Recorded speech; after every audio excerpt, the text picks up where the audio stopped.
Hi guys and welcome back to our FIFA 19 Sunderland Road to Glory career mode. Now today we're going to be doing the season review of our third season. So we're going to be going through everyone's stats and how they've improved throughout the season with their ratings and what have you. Going through all the goals, assists, clean sheets, all that kind of good stuff.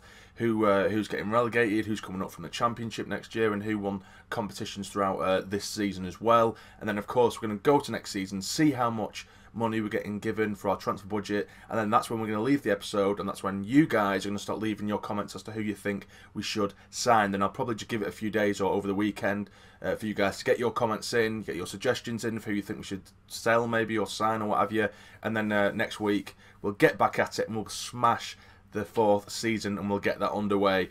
So first of all, if you didn't see the last episode, which was the season finale, I highly recommend that you go back and watch it because it was absolutely insane and I don't want it to be spoiled for you now. So go, leave now and watch it if you haven't already. I'll give you a minute or so. This is awkward, isn't it? But first and foremost, after the last episode, I have spoken with a few of you guys. I do regularly speak to you guys, normally on Instagram and stuff like that.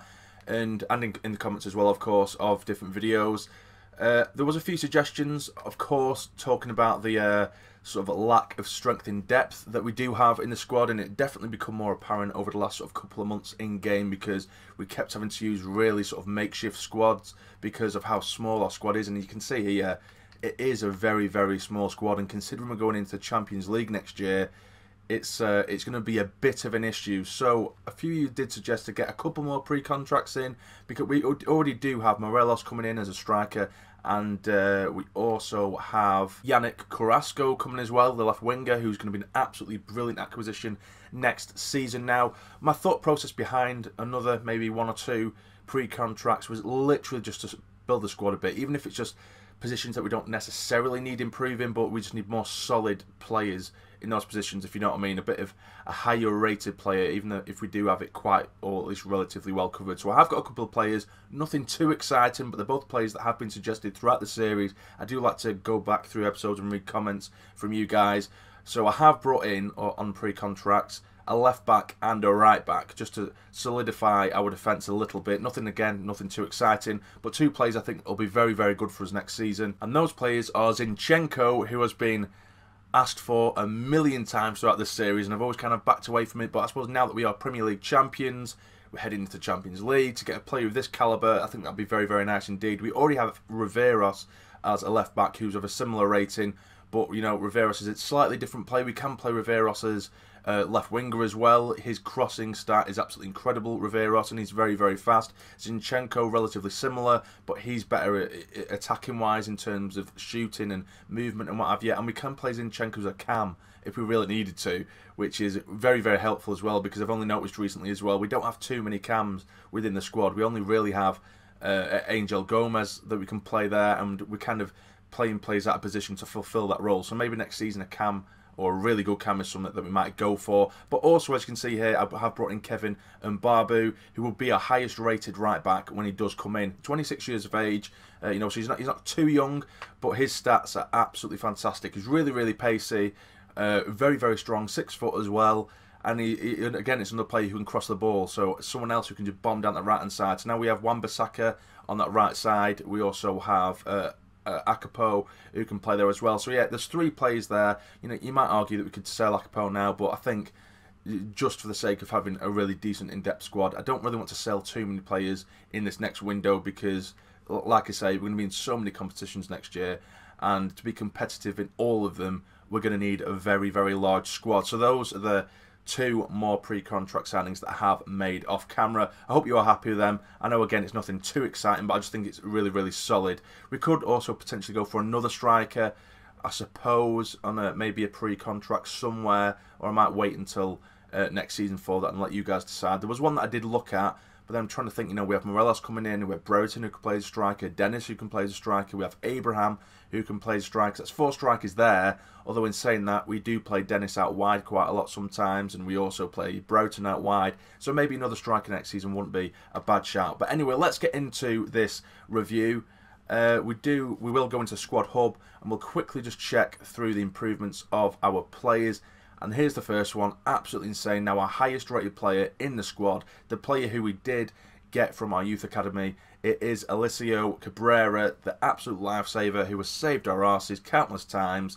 He has been upgraded by 9 and now rated 85, which is absolutely mad. Plazari is improved by 3, now 80. Wan-Bissaka by 3, now 78.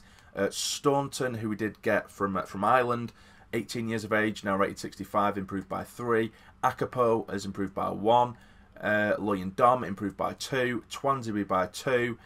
Dominguez by 7, now rated 81. Absolutely insane. Aya improved by 1. We haven't played him too much this season, but I think the partnership between Loyan Dom and Twanzebe has been so good.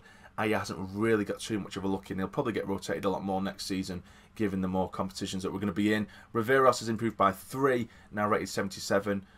Rico Henry by 2, rated 73.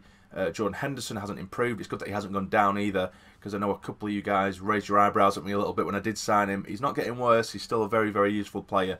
Grujic as well. He is only on loan. Shall we go for him? Should we go for a permanent signing next season for Grujic? He has been very good. He's formed a very good partnership, a solid partnership with Hendo in the middle. Would it be worth going for him? Depending on how much money I suppose we get next season. Hopefully it should be a pretty ridiculous amount because we have won the Premier League. But anyway, yes, shall we go for Grujic? He has improved by 2, now rated 79. Sangari is improved by 2, now rated 78. McTominay, the same as Sangari, improved by 2, now rated 78. Alphonso Davies has gone up by 3, now rated 81. Jordan Jones by 2, now rated 77. Dylan Kelly, the absolute legend who bagged his first goal for the club in the last episode in the FA Cup final against Liverpool, he's improved by 7, now rated 75, and he's only 16 years of age. That's absolutely insane. We have Angel Gomez as well, who is now rated 78, now improved by 3. Achim Haas, who was just a player who I got out of the academy who doesn't look too promising. I will more than likely get rid of him because he's not looking great. He's showing great potential, so I might send him out on loan or something, you never know. Gooch is improved by 1, now rated 75. Still a very useful player, even though his rating is relatively low for someone or for a team that have just won the Premier League. We have Emmanuel Dennis, who was improved by 3, now rated 81. Brereton improved by 3, now rated 77. Abraham by 2, now rated 82. We have Gil Diaz, who's improved by 5, now rated 80. I'm still really struggling to find a position for him. He can play on the left wing or centre mid, but he doesn't have the pace for as a winger at all. Everything else is excellent, his dribbling, his shooting, etc. But I'm still really struggling to find a position for him. So that is all of our players and how they've improved. But in terms of goals and assists and what have you, Brereton has been our top goal scorer this season with 16 goals and 6 assists, which is absolutely mad. Dennis as well, getting himself 11 goals and 4 assists. Gomez getting 8 goals. Abraham hasn't done badly at all since coming in January, late January as well. He's got 7 goals for us and 6 assists, so he's been a very good signing indeed. Loyan Dharma's got himself 4, the centre-back, which is great. Hendo with 4, Davies with 4, Jones with 4, Grujic with 3, Gooch with 2, Diaz got himself a couple as well. Captain Twanzebe gets himself a goal. Henry, Sangari, McTominay, Kelly, all getting themselves amongst the goals as well. Now, who is the top assister within the squad? It is Davies with 9 assists, which is absolutely excellent. 2 wingers there, Jones and Davies, getting really high assists, and Brereton as well, because we have been playing him out on the wing, and Abraham really contributing since coming in January, which is really good. Now, I'll have a look at the overall sort of top scoring charts within the Premier League. Now, it doesn't surprise me that none of our players have reached the scoring charts in the Premier League, because we really didn't wake up in terms of scoring goals until the last few games of the season. Mane takes the trophy, scoring 17 goals for Liverpool this year, and Kane in there as well, along with Bolo for Bournemouth as well. There isn't one Sunderland player there, which is a big shame. I know that Brereton was our top goal scorer, but he really did dish his goals across competitions. So in terms of assists, do we have any Sunderland players in there? Yes, we do. We have Davies getting himself 6 assists in the Premier League this season, which isn't bad at all. Anyone else? Any Sunderland players? Yeah, Hendo gets 4 in the Premier League, and we don't have anyone else from our team anyway, but Salah gets himself 9 assists for Liverpool.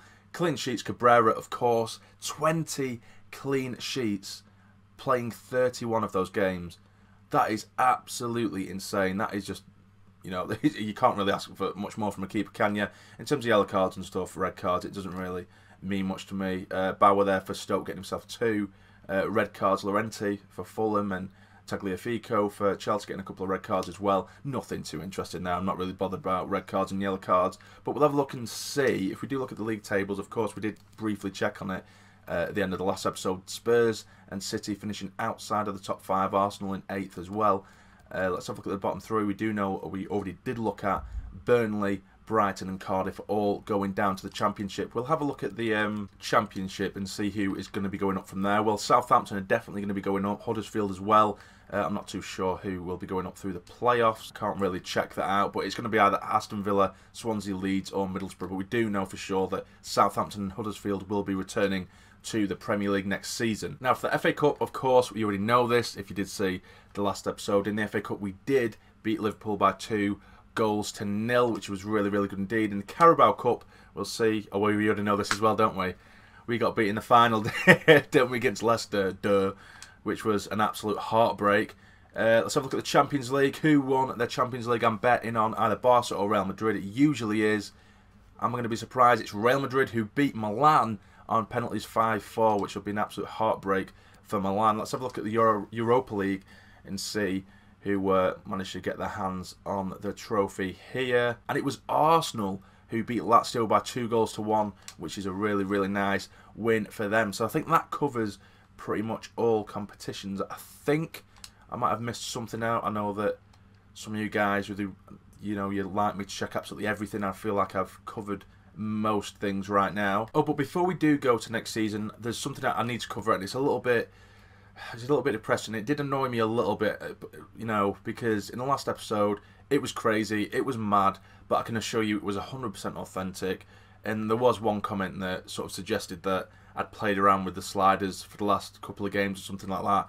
And it didn't upset me, it was just a little bit annoying because I don't see what I would gain from that, and you could tell by my reactions to goals and stuff if I had changed, difficulty or anything like that, which you can see. I show you all before I go into every game that it's set to ultimate. I don't mess around with sliders, I never touch sliders anyway, so just to kind of, I know it's easier said than done, but this is what my settings were always on, ultimate, and then for sliders I always leave it as default. I don't touch anything, I never have done. The thing is with ultimate, of course, one game it can be really, really difficult, and the next game the CPU can act like absolute idiots, or I could just be on a good day. And I think over the last couple of episodes I've just happened to be on a good day, so it was a little bit disappointing to see that, because I was really, really excited to get that episode out, and it was absolutely insane. And I screamed the house down throughout that episode, and then for someone to say, or basically slyly a little bit accuse me of almost cheating a little bit, it took the kind of happiness away from it a little bit, if you know what I mean. And a lot of you guys know, I'm not like that. I don't see the point. What is the point? That I'd lose interest. What would be the point of me playing if I'm just going to cheat? Do you know what I mean? So, but anyway, I'm not gonna linger on that too much, because it didn't happen. It was just bullshit. But but anyway, yeah, we'll head into next season, and we'll see what the transfer budget is going to be. And then of course that's when you guys can start leaving comments as to who you think we should try and sign. So we're going to end the season now. We'll run into next season and see how much money we're going to get. It should be something mad, because obviously we haven't won the Premier League yet. We haven't been in the Champions League yet. We haven't qualified for the Champions League, so it'll be interesting to see how much money they will give us. Okay guys, so we've skipped to the next season now. Let's see how much money. I'm thinking maybe about 80 odd million, anywhere between 80 and 100. We have 109 million pounds to play with. That is a lot of cash. A lot of cash to play with, guys. So I'll quickly just run through our squad again. Obviously we will have a few new faces now, I would think. Or I'll tell you what, I'll just skip one day.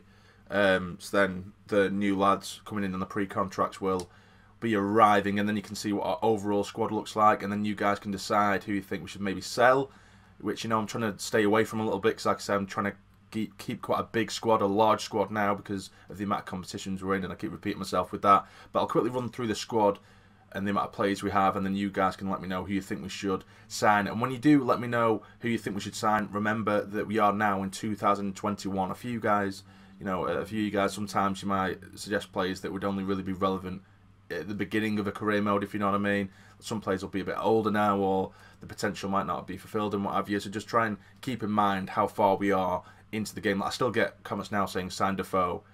He retired like 2 seasons ago. Do you know what I mean? So anyway, yeah, I'll just quickly advance the invites. We'll just go for the highest amount, which is this one.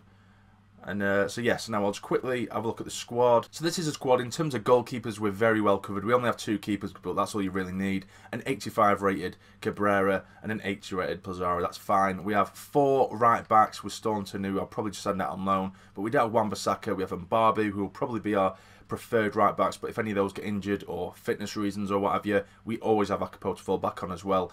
Centre backs, we have Luyendama, Twansby, Dominguez, Aya as well. So we only have 4 centre backs, maybe getting a one really high quality one potentially. Although Dominguez is still only 18, he's going to be absolutely amazing very, very soon. Or he already is. He's already a highest rated centre back anyway.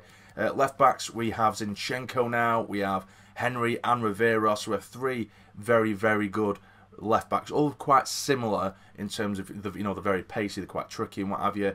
But obviously Zinchenko, we can play as a cam, maybe. Rivera's can play in the wing. Same with Henry as well. So there's quite a lot of versatility amongst the left backs as well. Now with central midfield, we have Hendo, we have Sangari, we have McTominay as well. We have Gomez, who can play, of course, just as a cam, and Kelly is the cam. We have Haas is the cam I'm probably going to get rid of. Gooch is a cam as well, but I do prefer to play him on the right-hand side because of his pace. He's got absolutely electric pace. Carrasco is now there for the left-hand side. Jones is there as well. Davies is there as well. But just remember, a lot of these wingers, they can play on the left and right as well. Sometimes I might put, Davies on the right, but you can also play on the left as well. But so with strikers, we have Dennis, Brereton, Abraham, and Morelos as well. We also have Diaz, who I do like to sort of play as a cam a lot of the time, or I could play him in centre of midfield. That's something you can maybe comment on. So the squad is looking very, very good. It's a very, well-shaped squad. But if you want to really compete for the Champions League, maybe it's a case of just getting 2 or 3 really, really good players, or maybe only a couple of really expensive, high quality players. Who do you think it should be? What position do you think they should be? So that is the squad, guys. You let me know what you think. This is where the end of the episode is going to be. So remember, just let me know who you think we should maybe sell, but more than likely sign. That is the big one. So I'll leave it there, guys. If you have enjoyed, hit the like button for me. It'd be massively, massively appreciated. And subscribe to the channel if you're not already to become a fully fledged member of the Sarny Army. But for now, you take care and stay jammy.